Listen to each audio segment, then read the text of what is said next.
মিশরে ওমরে ফারুক রাদিয়াল্লাহু তাআলা আনহু আমর ইবনুল আসকে গভর্নর করে পাঠালেন।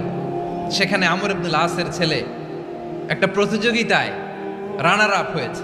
এক মিশরি সেখানে চ্যাম্পিয়ন হয়েছে। রানার আপ বুঝতে পেরেছেন তো? রানার আপ সেকেন্ড হয়েছে, এক মিশরি হয়েছে চ্যাম্পিয়ন প্রথম। কিন্তু গভর্নরের ছেলে ও জিততে পারে নাই। ও রাগে ওই মিশরির গায়ের মধ্যে কয়েকটা লাঠি দিয়ে বাড়ি মেরেছে। মিশরি যে মদিনাতে ওমরে ফারুকের কাছে বিচার দিলেন, আপনার গভর্নরের ছেলে অন্যায়ভাবে আমার গায়ে হাত তুলেছে। সাইয়েদনা ওমরে ফারুক আবার ফরমান জারি করলেন, আসো মদিনাতে আসো। মিশরিকে ডাকলেন।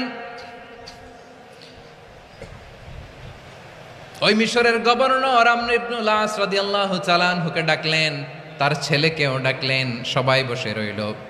আমর ইবনুল আস রাদিয়াল্লাহু তাআলা আনহু মাথা নিচু করে বসে আছেন, লজ্জায় কাচুমাচু। হায়